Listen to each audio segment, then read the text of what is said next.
Thank you everyone for coming at such a short notice. I know everybody wants to listen Congressman Ruben, so I'll not take much time and we'll quickly start. First, I would like to thank everyone who is here and Indo-American Foundation for letting us use the hall to support the community, and our President Subhash Chatti, who coordinated everything to call Congressman Ruben here. And I want to thank Subhash and welcome him as well. So, Sandeep, can you please invite Subhash? Thank you. Although Congressman Ruben is not new to us and he's been part of the community from a long time now, I would like to invite our President Subhash Chatti to welcome him and introduce us to the community. Thank you.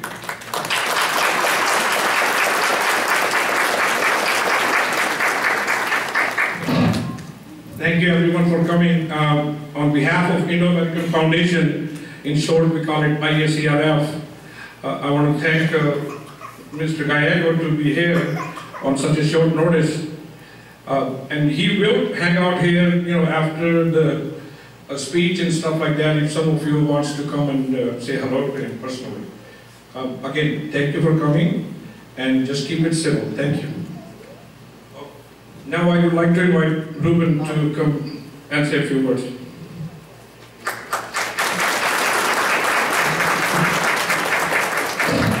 Well, thank you, and I apologize, I came here a little hurried. I'm jumping from here, going to DC tonight, but when Subhash got in contact with me and told me that there was a lot of concern within the community, as I've always said, you are our family, and when family is concerned, I'm here to be as helpful and mostly to hear. Clearly, first I want to state where my position is. Like, I do not believe that the H-1B visa program is a problem. I don't believe that the Trump administration is doing anything, what they're doing, I believe what the Trump administration is doing is incorrect. I think this is going to be bad for the U.S. economy. I think this is going to be bad for just in general, the nature and role of the United States being a welcoming and opening country to immigrants and also to the most innovative people in the world. Whether they are from South Asia or they're from any part of the world, we should be trying to get these people to this country, let them work here, and help them become permanent residents and eventual citizens. That actually makes us a stronger country. That's what makes our businesses stronger, smarter, thriving, and that's where you've seen all of the great growth actually in some of these, Silicon Valley, or not even Silicon Valley, even here in Arizona, especially within the Indo community. A lot of my friends that have gone on to create businesses that have helped not just out of the Indo community, but the whole Arizona economy in general. So, to begin with, I just want to make sure you have me as an ally. I believe that everyone here that has come here, especially with an H-1B visa, should stay here as long as we can get them, and we should try to get you onto the pathway, should you choose. Obviously, some people have other choices where they want to go back to India or wherever you're from. But should you choose to stay here, we want you to stay here. We want your talents, we want your energy, we want your culture, we want your family here. It only makes us stronger. But I am sorry that this is happening the way it is. I am sorry that the Trump administration, and I will tell you that it is the Trump administration. The Democrats certainly do not see H-1B visa holders as a threat to our economy, as to our workforce, and the majority of Republicans also do not believe that either. They do believe that we are stronger and richer when we have, again, smart people that are willing to work hard, that are willing to be part of the American fabric. They do exist. So, as what I'm telling you right now, I pledge to you that I will work everything I can to stop these drastic changes. These are not popular changes that are being done by the President unilaterally.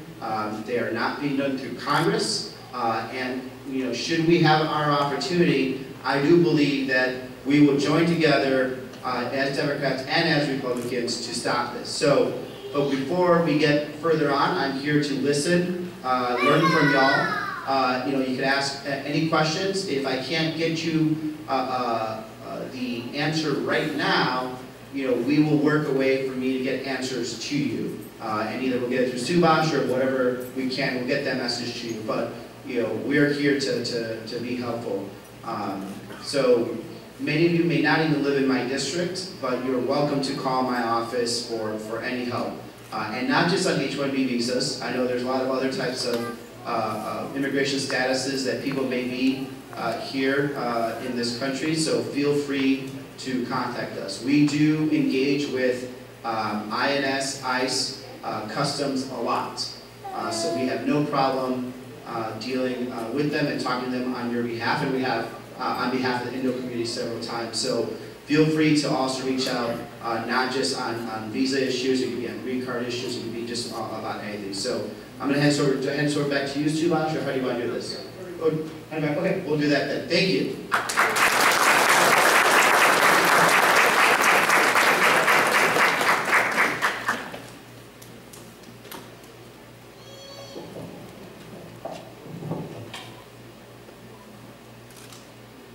Thank you so much, Ruben. We, as a part of the community, and just to save the time, we have already finalized some of the questions we're going to ask, and we have also summarized this, the concerns we have. So I'm going to call Peeyush here now, and he's going to talk about the green card backlog and the impacts of the backlog on the community. So I'll call Peeyush. Thank you.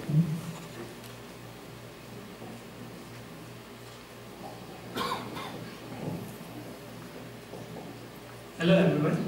Thanks for having me here and allowing me to speak on behalf of the immigrant community here. Firstly, I would like to thank Congressman Ruben's presence here for co-sponsoring HR 392 and hearing our concerns. My name is Peeyush and I'm a resident of North Phoenix, where I live with my wife Supriya and 6-year-old daughter Payal. I'm going to speak about the green card backlog. But firstly, to begin with, John F. Kennedy, the 35th President of the United States of America, once famously said, "Our most basic common link is that we all inhabit this planet. We all breathe the same air, we all cherish our children's future, and we all are mortal." With that, I say most people in this room will never get their green cards in this life. What if I say that our kids will face the danger of being separated from us and our families will be torn apart? Yes, that is the threat we are facing today. There is little left to imagination what impact it will cause on our families. We are all smart people here who came to work, make contributions to the economy, and also contribute towards the socio-economic landscape of this great nation. We are all waiting for our green cards so that we can continue to contribute more. All we need more than anything else right now is the green card. Unfortunately, the wait time for green card is growing day by day. And few studies suggest that the wait time could be very well over 70 years, 7070. If I were to name a single reason behind all of this, I will say it is the green card backlog. For the background, every year 140,000 green cards are issued for employment-based category, out of which, because of per country cap, India receives only 7% of those visas, which is 98%. So you can imagine what number we get every year and what kind of people we have in the line waiting for their green cards, and that is the root cause of the wait time. This has resulted in huge backlog, and here are some of the side effects. While waiting for the green cards, none of us can change the cities. None of us can change our jobs. We cannot get pay raise, we cannot get promotions, because what that essentially means is restarting the whole green card process, which is a big issue. We have some brilliant people in this room today, young creative folk, full of ideas and enthusiasm. When they think about starting their own venture, they do not get capital investment because obviously their visa status is temporary. And that is the reason they cannot basically start their own companies, they cannot go for it.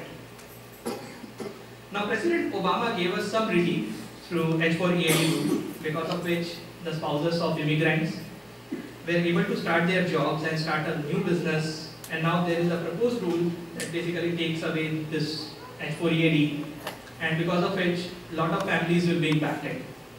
May I ask this question to all of you? how many of you here in this room are on H4 EAD? Can you please raise your hand? I see quite a lot of faces here. And how many of you are planning to or have already started business and have employed people already? Can you please raise your hand? I see a few hands here.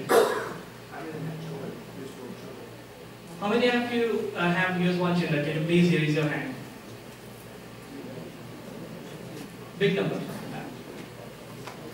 So, because of H4 EAD, it provided us a cushion while we were waiting for our green card, and I can say for sure my better half is also one of the beneficiary of it. And because of this rule going away, all of us are in danger of losing our jobs, shutting our business, and not just it shatters our family but also other people around us. Because there were many people who bought their houses, started their own companies, and now everything is danger because this rule is going away. To make the matter worse, there are media reports which are floating about the administration trying to reinterpret Congress law AC-21, which basically says that if you have a pending green card application, you can get extensions on your H-1B. Now they are trying to word twist it, and they are trying to reinterpret that rule so that they can cancel the extension, deny all these people right to live and work here, and will cause all these people to leave back to India, which will be devastating for their families. All their families will be torn apart because of it. Let's talk about the kids here. I've got two brilliant kids sitting right next to me who would like to share their thoughts. So I would first like to invite Sahaj. Sahaj, please come.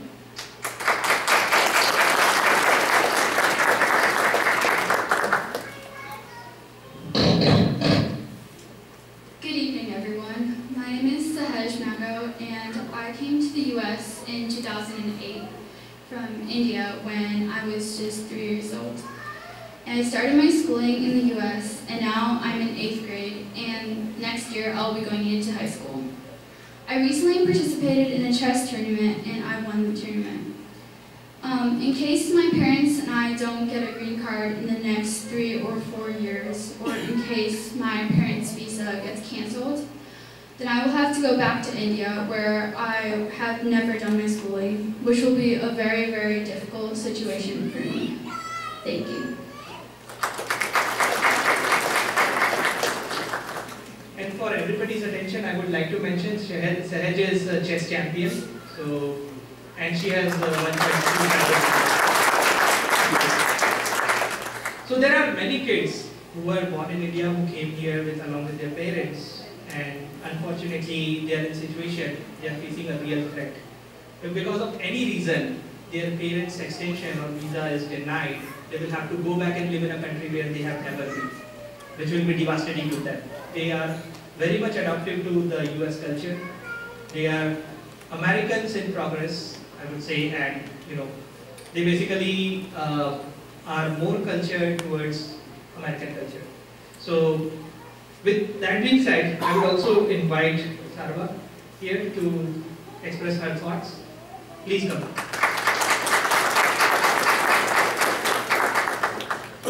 Thank you. Hello, my name is Sarva Gupta. I'm 15 years old. I'm in 9th grade at Basis Phoenix. I came to the US 7 years ago when I was only 8 years old from India. So I've had this dream for a long time of becoming a doctor. A few days ago, I was surfing the internet, like some articles, and I found out about the green card backlog. I talked to my parents, and they said that if we don't get a green card in the next couple of years, I would have to go back to India. I was devastated to hear this because what would I do in India? All of my friends, my family, everybody's here, and then my education would stop and I wouldn't be able to pursue my dream. So I would be all alone, I wouldn't have anywhere to go, and yeah.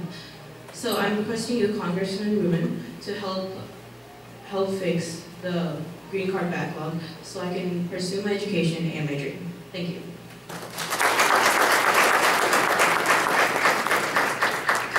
Thank you, Sarva. The situation is also devastating for those kids who are born here. Those are American kids. And unfortunately, if for some reason their parents have to go back, they will have to go back into the country where they do not belong to, which is another devastating situation. Now, all these kids, they are studying at the school right now, and they are planning to go to the college. Some of them want to become doctors, lawyers, engineers, scientists. And if their parents do not get their green card in a timely manner, they will have no option than to go out of status and maybe re-enroll themselves as international students and get back in the same line. So this is very unfortunate. We seriously need a solution to all of this. Now, our families are getting torn apart. And apart from that, there are many issues. Many technology companies have often used this waiting time to their advantage. They knew that if they have somebody on H1B, that guy is not going to go away for the time he does not get his green card, which is not good for any one of us here. Now, only solution that can help us is to get the green cards, get rid of this backlog as soon as possible, and also protect H4 EAD so that all these hardworking smart people won't be forced out of their jobs and business. President Abraham Lincoln once said, and in the end, it's not the years in your life that count, it is the life in your years. What you are doing today matters, and what you are doing today to make this country great really matters. And we need to, continue doing same, right? But we need power to empower this nation. We need green cards. We need flexibility to start our business, to go and step out of our comfort zone and not only contribute with our skills, but also with our expenditures. Because it basically kicks the economy and creates job for many other people around us. I would like to thank you, Congress Ruben, for your support to HR 392. However, a lot of work remains to be done. There is a silver lining in the cloud, a hope that we all see in the form of HR 392, which allows the per country cap to be removed, and it will allow the green card queues to become shorter, allow people to get their green card faster. This bill has so far 302 co-sponsors in the House, including Congressman Ruben. So big thanks to him for that.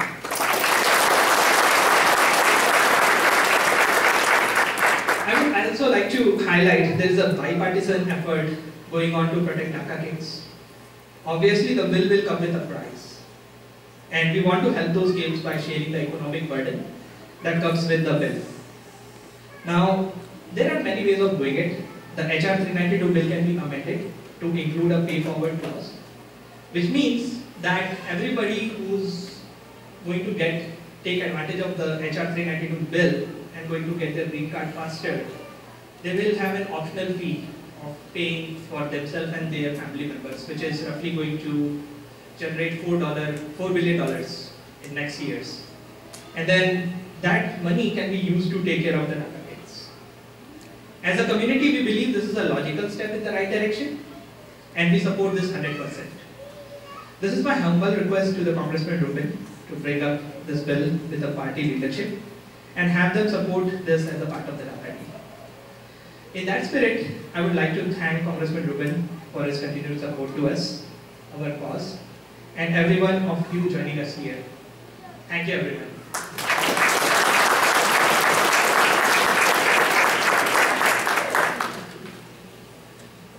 Thank you, Peeyush, for summarizing all the points on the GC backlog for us.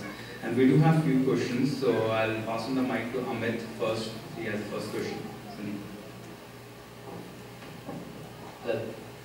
First of all, Congressman, I would like to thank you from the bottom of my heart for co-sponsoring HR 392. My question to you would be, what would be your suggestion? I'm sorry. So my question to you would be, what would you suggest us to do as a community to get more awareness and traction behind this HR 392? And what we should be doing to get that bill done and help it out across the nation?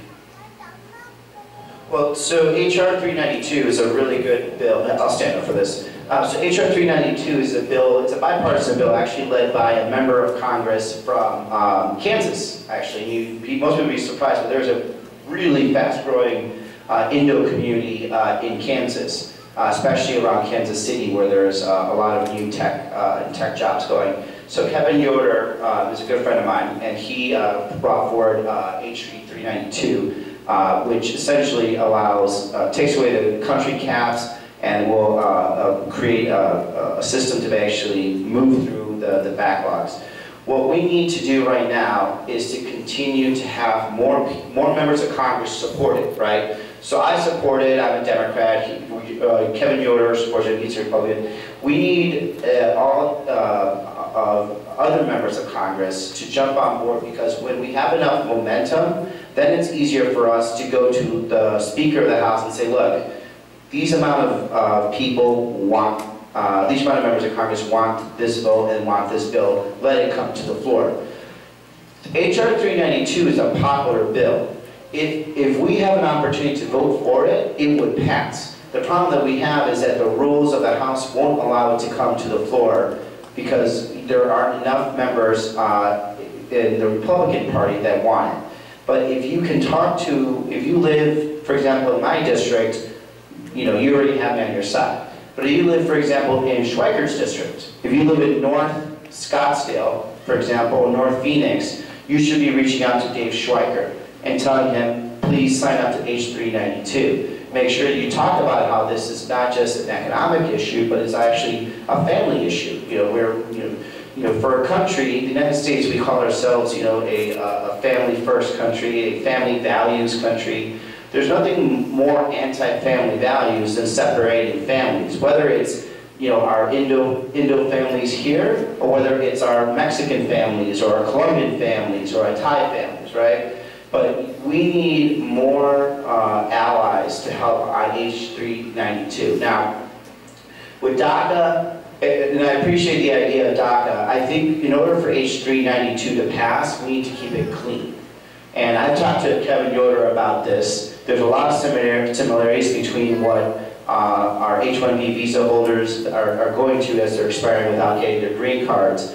But the problem with trying to attach it to DACA is that you will have some Republicans that will not support H392 if DACA is attached to it. And I'm 100% for the DREAM Act. I'm working on it right now. I've been working with leadership on that, and I think we'll be able to get that separately done. And you don't need DACA on H392 to make it more popular, because H392 is already very popular with Democrats anyway.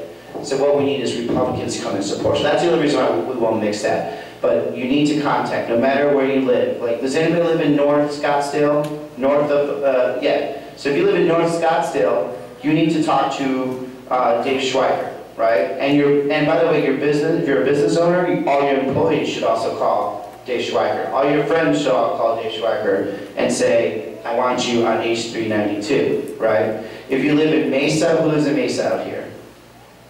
Nobody lives in Mesa. Huh? You live in Chandler. You don't live in Mesa. I've been to your house. I know where you live. Don't lie. If you live in Mesa, then you would contact Andy Biggs, right? So that's what we really need to do. And then, of course, contact your senators too, Senator Kane and Senator Flake. And then next year, should we get new senators, we do it again, right? No new members of Congress. But the more people hear about this issue, from friends, from family, and from voters and business owners, it makes a difference. Thank you. We have the next question from Ruben. Hi, thank you for coming here and listening to our concerns. And my question is, as a constituent, we would like to know, what is done by congressman and senator to clear the GC backlog? What created it? What is done to clear it? To clear it. So there's two things that are occurring with the green card backlog, right? You have a problem of, one, you have a new administration that actually likes the backlog, right? And I know this is very difficult for you to hear. The Trump administration is fine with the backlog because in their mind, it's a way that they get to deport people without actually having to deport people, right? So they get to have the best of both worlds. They get to say to some people, no, we're not deporting anybody. This is just a natural process. And they get at the same time to brag to their friends who want to see somebody go deported, say like, see, we've deported X amount of people, they've had to leave the country. And now what has happened with the green card backlog, as well as the drastic changes on the H-1B visa area, is that it's been rolled into this bigger policy that he calls Buy America First America. I'm sure you guys understand this, right? And because it's gotten wrapped into this bigger issue, people are forgetting about the people that are actually going to be most affected, right? Because most people hear Buy America, they think that we're just talking about buying steel, right? Or buying electronics that are made in America. They don't realize that it's involving human lives that are going to be affected. And unfortunately, a big sector of the Trump administration does not look at Indo-Americans as Americans. And they don't recognize that your families are mixed families. So I've seen how many hands were raised. Some of you are here on green cards, and some of you are married to spouses on visas, and your children are American, right? That's how it is in my Latino family too. I have family that are here that are on green cards, that are citizens, some of them that have both parents that are citizens, but the children are American. We call it, in Spanish, we call it la mezcla. And that's what happens in our immigrant communities. The Trump administration does not recognize that. They think that all people, for some reason, are all the same, and we don't have the same, that we all have the same status, and that for some reason that these families are going to get deported, that that it's not going to affect the economy, which is just crazy. But number two, that we're not going to separate families, which is even crazier, and if he does know it, it's more heartless. So we have to remind voters and even politicians that this Buy America First, I think it's Buy America First, Employ Americans, or something like that, is ridiculous. Because how many business owners do we have here right now? Raise your hands, right? 1, 2, 2, or and we got some over here, right? All right, how many Americans do you guys employ, besides yourself, because you already are Americans? 4, Subash, a gazillion, 5, I mean, so, 6, I mean, think about it, this idea that this bill somehow is going to actually employ more Americans. At the end of the day, it's just going to end up making the economy worse, and less Americans will end up being employed. So we have to educate people, and that's it. Now, the last thing is, as money has gotten smaller within government, because government revenues have been shrinking, they've been cutting corners everywhere. And unfortunately, in the part of the green card division, that is one of them. Even though it's fee for service, that fee is being stretched further and further into other divisions. And so, in the future, should we be able to get HR 392 through, we would see fees increase because it'd be the paid for. But it would actually be just solely for us to be able to hire the workers that we need to do the background checks to get the green card there faster. But largely the backlog has been because we've been stealing, and it's not really stealing, it's the government. The government's been borrowing from the money that's been used to basically do green card applications in the past and using it for other applications within the same division. And that's really unfortunate. So they move it from administrative costs to actual processing costs, where it should be. Thank you. The next question is for Nimish. So thank you, Congressman Ruben, for supporting HR 392, and I have a small thank you note for you. Thank you. Yeah. Actually, you partially answered my question. The question that I had was, what is the possibility of amending HR 392 with DACA? What you already said is, you want to keep this bill clean, but would you still think that there's still a possibility? So I think it's a possibility. I think the most important thing we need to, I'm not sure. Yeah, can you mute that? No, mute it. That way there's no feedback. So the reason I want to keep it separate is because I think the politics of DACA and the politics of HR 392 independently are stronger separately than if you put them together. I think if you put it together, you're going to lose support for HR 392. For DACA, I don't think you'd lose any support. Now, in the future, and this may not happen right now, when it comes to comprehensive immigration reform, this will all get wrapped in together. So if you look